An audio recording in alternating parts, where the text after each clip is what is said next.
Since Firefly Aerospace's stock price hasn't continually closed above April 29th's bullhammer high, is a 50% retracement off the table? Well, no. If it can stay in the 30s and get back on track to a more neutral to bullish position in the next 2 weeks, bullish momentum could be reignited to continue the broader recovery from record lows after last year's IPO.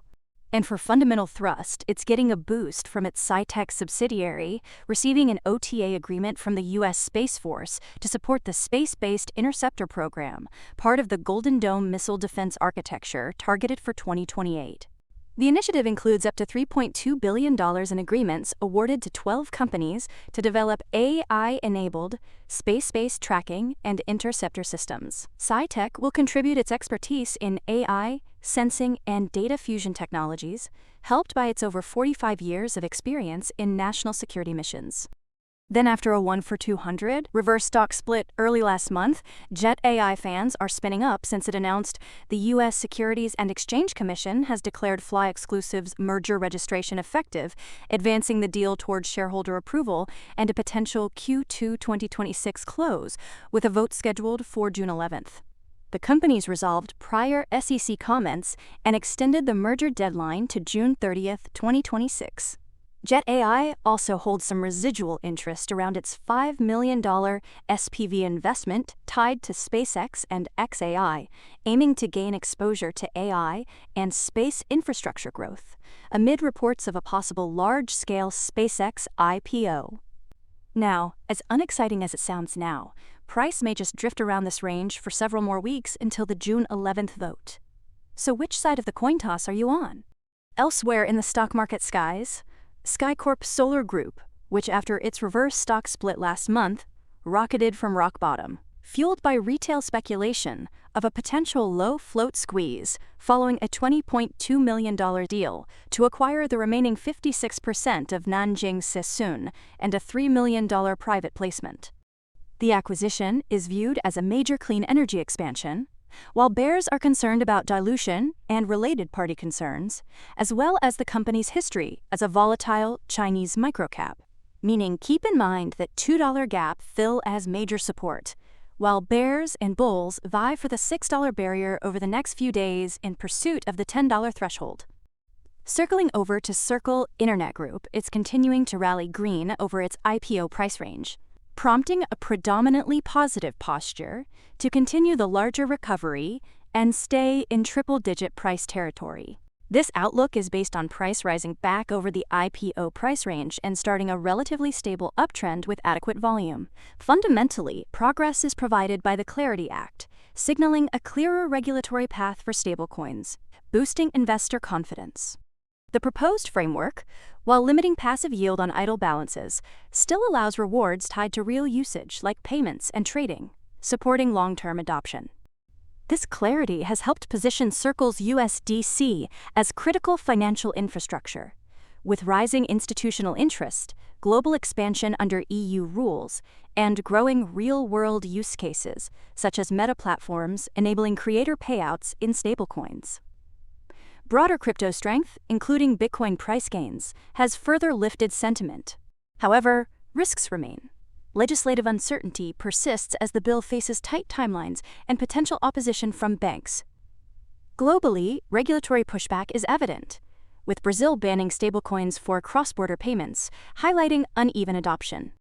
Additionally, enforcement actions like U.S. crypto seizures tied to illicit activity reinforce regulatory scrutiny.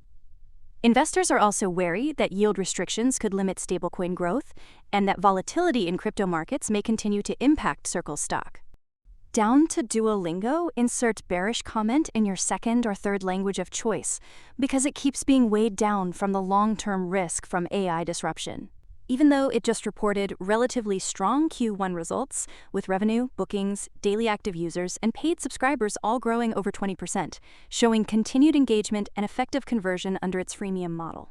Management is prioritizing long-term user growth and product quality over near-term monetization, investing in AI-driven features like premium tiers and speaking tools, with expectations that these bets will pay off beyond 2027. Bullish sentiment centers on Duolingo's growing global user base and potential upside from initiatives like AI-enhanced learning and possible large-scale contracts like a UK language testing bid. Its expanding role in digital education and steady subscription growth reinforce the view of it as a durable platform.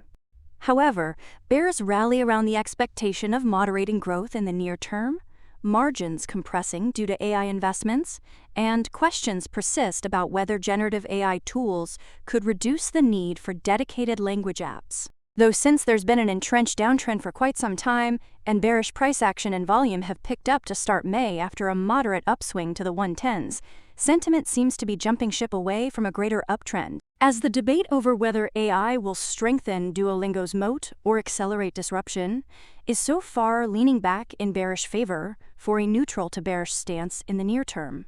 Meanwhile, Palantir is trying to wrangle up a herd of bulls for another attempt at rising out of its slump and back over the 150s into the second half of the year, which will be helped by a major earnings beat and sharply raised guidance. It delivered 85% revenue growth, its fastest ever, with U.S. revenue up 104% and commercial sales surging 133%, signaling accelerating adoption of its AI platforms across enterprises.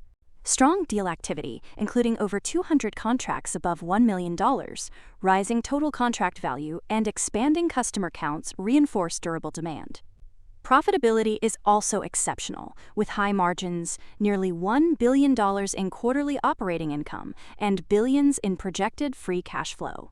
With $8 billion in cash and no debt, Palantir has significant financial flexibility, while major government partnerships and expanding AI use cases in defense and enterprise software position it as a core AI infrastructure player. Its expectation that the U.S. business could double again by 2027 further fuels upside optimism. However, skepticism centers on criticism about its valuation that already prices in aggressive growth, leaving little margin for error if expansion slows. Heavy reliance on government contracts raises concerns about concentration risk and political dependency, while some investors question how sustainable the current growth rate is over time. Additionally, broader AI competition and shifting market sentiment could pressure multiples, especially after the stock's volatility this year. Speaking of AI and infrastructure, Lightwave logic beams on, cranking up the brightness even more from partnering with Michael Best and Friedrich LLP to strengthen its intellectual property strategy as it shifts from R&D to commercialization. The firm will support patent development, global filings, and licensing efforts, helping protect Lightwave's electro-optic technology while enabling partnerships. The move aligns IP management with business goals, supports a licensing-driven revenue model, and positions the company to better monetize its innovations in AI and data center infrastructure markets. Inciting extra enthusiasm, the already steep incline can press on for the 20s to keep up the incredible climb, given the stable, sustained bullish volume spikes over the past few weeks. Avoiding a retracement to the $10 boundary, where significant support potential would still run into the second half of the year. Onto ON Semiconductor, still supercharged on its speeding spree, to the point where it could still continue to climb aggressively, even if there is a prolonged dip back through the 90s after a near vertical rise on high volume.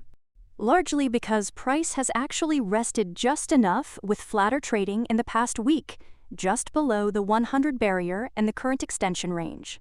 While fundamentally the recent earnings beat and rising revenue expectations with strong guidance have been driven by recovering automotive demand and growing AI data center momentum. Silicon carbide chips for EVs and expanding partnerships support long-term growth, while aggressive share buybacks highlight capital returns.